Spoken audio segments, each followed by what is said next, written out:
இன்றைய ஆன்மீக தகவல் விஷ்ணு சகஸ்ரநாமம். இந்த விஷ்ணு சகஸ்ரநாமமானது எங்கெல்லாம் ஒலிக்கின்றதோ அங்கு இறைவனுடைய முழு அனுக்கிரகமும் கிடைக்கும். இதனால்தான் இல்லங்களிலே அனுதினமும் காலை மாலை இருவேளைகளிலேயும் விஷ்ணு சகஸ்ரநாமம் பாராயணம் செய்ய வேண்டும், அல்லது விஷ்ணு சகஸ்ரநாமத்தை ஒலிக்க விட வேண்டும்.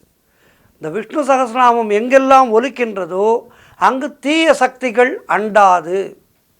இந்த விஷ்ணு சகஸ்ரநாமத்தை எத்தனையோ பேர் பாடியிருக்கின்றார்கள். அதிலே குறிப்பாக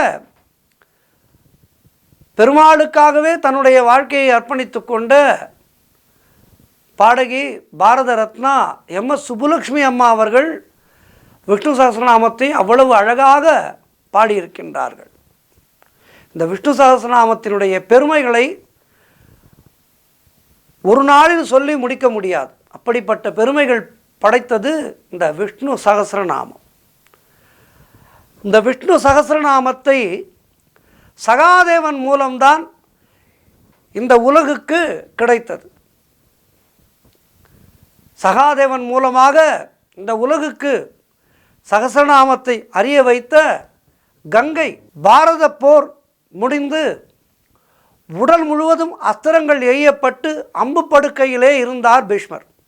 பாரத போர் நடைபெற்று கொண்டிருக்கின்றது. பாரத போர் நடைபெற்று கொண்டிருக்கும் போது பீஷ்மாச்சாரியார் உடலெங்கும் அம்புகளால் தைக்கப்பட்டு படுத்து கொண்டிருக்கின்றார். பீஷ்மருக்கு உள்ள வரம் என்னவென்றால், அவர் எப்போது நினைக்கின்றாரோ அப்போதுதான் அவர் இறக்க முடியும். அப்படிப்பட்ட வரம் பெற்றவர். இப்படி அம்பு படுக்கையிலே பீஷ்மர் இருக்கும்போது சுற்றி வர கண்ணன், பாண்டவர்கள், கௌரவர்கள் என எல்லோருமே கவலையோடு நின்றிருக்கின்றார்கள். காரணம், பீஷ்மர் இருவருக்குமே வேண்டப்பட்டவர். அம்பு படுக்கையில் படுத்திருந்தாலும் கம்பீரமாக கணீர் குரலிலே நல்ல உபதேசங்களை கூறிக்கொண்டிருந்தார் பீஷ்மர். அவருடைய உபதேசங்களை காதுகுளிர கேட்டு மகிழ்ந்த பாண்டவர்களிலே ஒருவரான தருமர், பாட்டனாரே, உங்களுடைய உபதேச கருத்துக்கள் யாவும் மனிதன் போற்றி வாழக்கூடிய ஒன்று. ஆனால் வாழ்வில் இவையெல்லாம் ஒரு மனிதன் கடைபிடித்து வாழ்வது என்பது கடினமன்றோ? அதனால் எளிமையான உபதேசங்கள் எவையேனும் இருந்தால் அதை பற்றி கூறுங்களேன் என வேண்ட, தர்மர் கூறியதை கேட்ட பீஷ்மர் தன்னுடைய இரு கண்களால் கண்ணனை பார்த்து கொண்டே, தன் இரு கரங்களை கூப்பி கண்ணனை வணங்கி கொண்டே, ஆயிரம் ஆயிரம் பாவங்களை போக்க வல்ல 1000 அனந்தனின் நாமத்தை கூறுகின்றேன் என சொல்லி இந்த சகஸ்ரநாமத்தை சொன்னார். இதனை கேட்டு நீங்கள் எல்லோரும் உயர்வு பெறுங்கள் என்று கூறிக்கொண்டே அவர் சொன்னதுதான் விஷ்ணு சகஸ்ரநாமம். அனந்தனுடைய 1000 நாமங்களையும் கேட்டு மனம் மிகவும் சந்தோஷம் அடைந்தனர் அனைவரும். ஆனால் சகாதேவன் மட்டும் ஏதோ ஒரு யோசனை செய்து கொண்டே இருந்தான். அதனை கவனித்துவிட்ட கண்ணன் சகாதேவனை தனியே அழைத்து சென்று அவனது யோசனையின் காரணத்தை கேட்க, சகாதேவன், பரமாத்மா, அனைத்தும் அறிந்தவன் நீ, என் யோசனை என்னவென்று அறியாதவனா நீ? சரி, நானே கூறுகின்றேன். பீஷ்மர் கூறிய உனது 1000 நாமங்களை கேட்டு நாங்கள் மனபாரம் குறைந்தோம், மனம் தெளிவு பெற்றோம் என்பது எல்லாம் உண்மையே. ஆனால் நாங்கள் கேட்ட இந்த புண்ணிய விஷ்ணு சகஸ்ரநாமம் 1000ஐயும் இனிவரும் மக்கள் யாவரும் கேட்கும் வண்ணம் அதை நாங்கள் குறிப்பெடுத்து வைக்க முடியாமல் போயிற்றே. அதை நினைத்துத்தான் நான் யோசனை செய்தேன், வருந்துகின்றேன் என சகாதேவன் கூறினான். அதற்கு கண்ணன் சொன்னார், சகாதேவா, வருந்தாதே. பீஷ்மருடைய கழுத்திலே ஒரு ஸ்படிக மாலை உள்ளதல்லவா?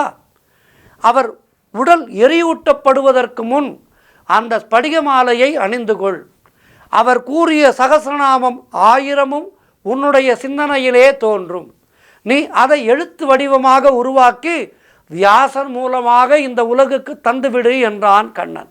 ஆக முதலிலே ஒரு அருமையான டேப் ரெக்கார்டரை கொடுத்தது கண்ணன். ஸ்படிக மாலையின் மூலமாக இந்த டேப் ரெக்கார்டரை நமக்கு கொடுத்திருக்கின்றார். காரணம், மகாபாரத காலம்தான் கலியுகத்துக்கு முந்தைய காலம். தனக்கு பின் வருகின்ற அடுத்த யுகமானது கலியுகம். இந்த கலியுகத்திலே மக்கள், ஆகவே பின்வருகின்ற கலிகாலத்திலே மக்களுக்கு இவை இந்த சகஸ்ரநாமமாவது மிக பயனுள்ளதாக இருக்கும்.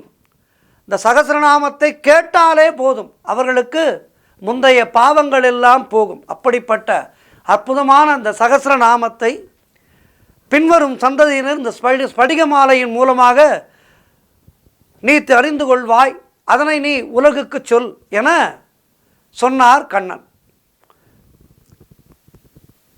சகாதேவன் கேட்டான், கிருஷ்ணா, இந்த ஸ்படிக மாலையிலே அப்படி என்ன இருக்கின்றது என்று கேட்டான். சகாதேவா, முன்பொரு முறை பீஷ்மர் இளைஞராக இருக்கும் பொழுது கங்கை நீரை நோக்கி சென்று கங்கை மாதாவை வணங்கி, தாயே, என் தந்தை சாந்தனுவுக்காக என் வாழ்விலே எந்த பெண்ணையும் திருமணம் செய்ய மாட்டேன் என சத்தியம் செய்து சபதம் செய்துள்ளேன்.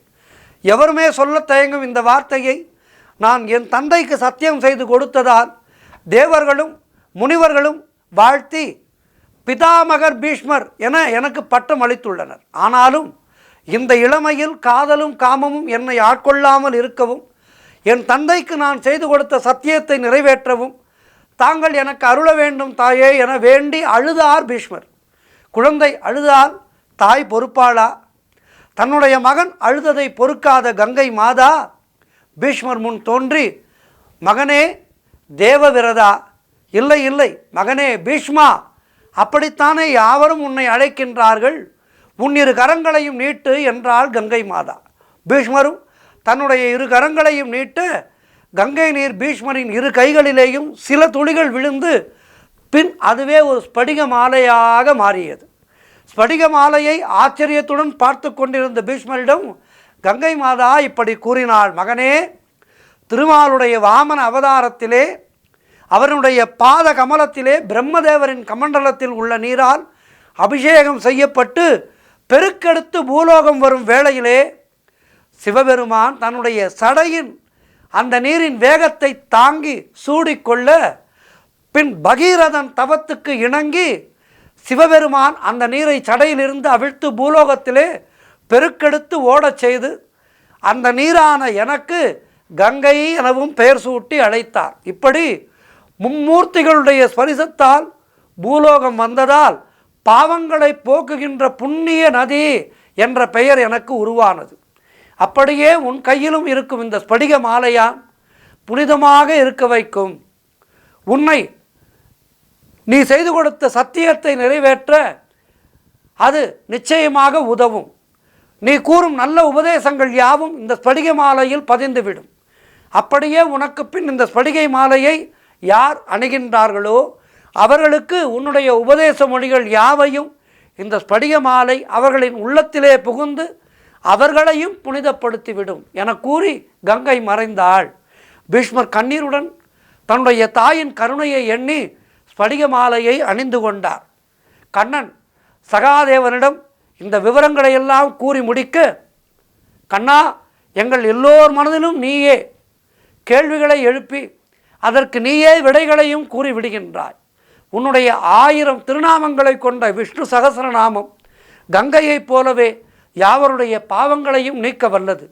பீஷ்மரின் ஸ்படிக மாலையை அணிந்து வியாசர் உதவியோடு விஷ்ணு சகஸ்ரநாமத்தை எழுதி இந்த உலகுக்கு அளிப்போம், அதையே படித்து யாவரும் புனிதமடையட்டும் என அதற்கு நீ அருள் புரிய வேண்டும் கண்ணா என சகாதேவன் கண்ணனை வேண்டி நின்றான். இப்படி மகாபாரதத்திலே எத்தனையோ அருமையான விஷயங்கள் நடைபெற்றிருக்கின்றது. மகாபாரதத்தை முழுமையாக படித்தால் இவற்றையெல்லாம் நாம் அறிந்து கொள்ளலாம். என்னே கண்ணனுடைய கருணை! பின் வருகின்ற யுகமானது எப்படி இருக்கும் என்பதை அறிந்து அந்த யுகத்துக்கு ஏற்ற ஒரு அருமையான மருந்தை நமக்கு அளித்திருக்கின்றார். விஷ்ணு சகஸ்ரநாமத்தை அனுதினமும் கேட்போம், அனுதினமும் சொல்ல முயற்சி செய்வோம். பகவான் கண்ணனுடைய பாதங்களை பற்றி கொள்வோம். இந்த நாடும் மக்களும் உயர. நன்றி, வணக்கம். சர்வம் கிருஷ்ணார்ப்பணம்.